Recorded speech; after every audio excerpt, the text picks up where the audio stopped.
Dan juga Jokowi juga mesti menyadari bahwa waktu wali kota Solo dan kemudian menantunya Medan itu betul-betul mendapat keistimewaan. Kenapa? Dua anak ini nggak punya karier politik sebelumnya. Beda dengan Jokowi, dia dulu di Kadin. Jadi Partai PD Perjuangan sudah excuse terhadap itu gitu loh. Terhadap anak dan menantunya? Iya, anak dua ini dan menantunya.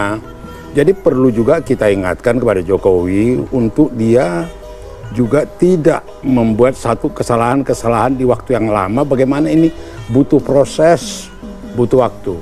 Megawati sendiri dulu ketua DPC Jakarta Pusat. Ketua DPC dalam karier politik dia gitu loh. Tidak ada main di karbit-karbit begini. Jadi gitu Anda melihat bahwa dua anaknya Presiden Jokowi ini politisi karbitan gitu? Bukan politisi karbitan. Kita lihat ada proses pengkarbitan gitu loh. Terlihat kekecewaan dari orang PDI yang diwakili saat ini adalah Opung Pandanababan. Opung Pandanababan mengatakan bahwa Jokowi seharusnya berterima kasih dengan dulu dikendarainya anak dan menantunya sebagai wali kota Solo dan Medan ya.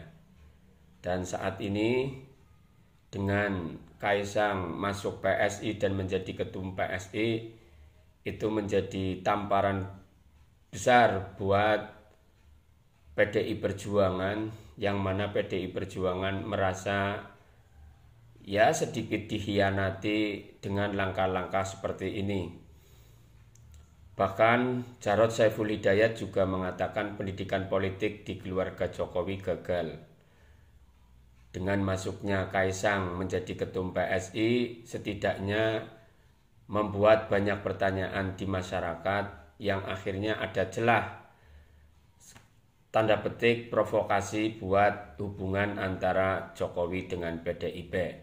Yang seharusnya hal itu tidak terjadi, tapi dengan masuknya Kaisang menjadi ketua umum PSI akhirnya membuat pertanyaan-pertanyaan di masyarakat. Sejatinya adakah memang ketidakharmonisan antara hubungan PDI dan Joko Widodo?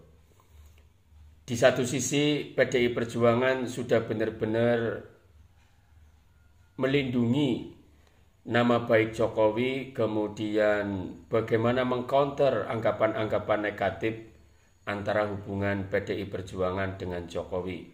Tapi ternyata Pak Jokowi dengan anak-anaknya membuat pertanyaan-pertanyaan dan membuat celah orang lain untuk memprovokasi agar memang sepertinya diharapkan oleh banyak orang yang tidak suka hubungannya Pak Jokowi dengan PDI itu baik-baik saja.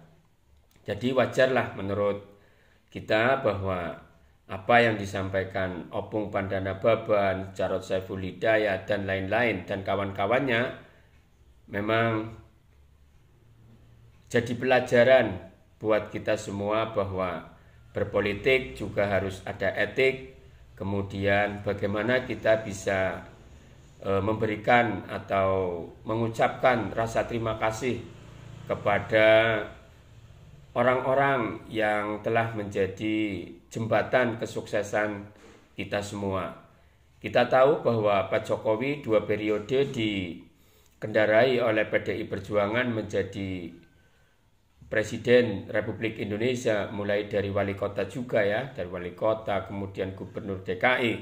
Tentunya Pak Jokowi secara syariat itu dikendarai oleh PDI Perjuangan, maka wajar saja di sini PDI Perjuangan merasa punya jasa besar bagi karir politik Pak Jokowi. Dan sayangnya di akhir perjuangan karir politiknya Pak Jokowi di PDI Perjuangan sepertinya di akhirnya menemukan akhir yang kurang baik dengan masuknya Kaisang menjadi ketua umum PSI, kemudian ada rumor bahwa Gibran juga akan mendampingi Prabowo Subianto.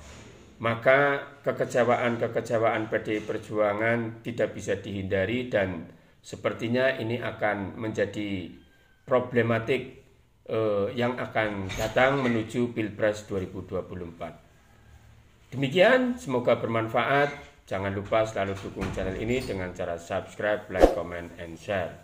Dan kemudian terus terang kita bagus juga mengingatkan karena kecintaan kita kepada Jokowi, banyak pengalaman-pengalaman anak-anak pejabat, anak-anak penguasa, itu banyak semua hampir kandas. Tidak ada yang kemudian jadi cerita legendaris, ini anaknya sini, jadi ini gitu loh. Tidak ada gitu loh, karena memang karena butuh waktu, butuh proses, tidak bisa dipaksa-paksakan. Jadi kenapa dulu saya bilang secara ingusan? Karena harus butuh satu proses gitu loh. Jadi gini, ambil satu contoh. Semua orang tua mengendaki anaknya. Ya sama aja Megawati, ada Puan Maharani, ada Prananda, kemudian SBY, ada siapa, AHY, ada sini. Saya juga, anak saya, yang saya 50 tahun jadi wartawan, juga wartawan, tapi tidak pernah ku minta dia jadi wartawan. Tidak pernah. Dengan artinya begini, biar jelas dulu gitu loh, biar jelas dulu. Dan kemudian jangan kita paksakan dia memperjuangkan mimpi kita gitu loh. Biarlah dia di generasinya dengan proses dia usia mudanya gitu loh. Tidak, karena nanti kalau udah bapaknya nggak jadi presiden, siapa yang datang bertamu ke dia? Nggak ada lagi. Gitu loh.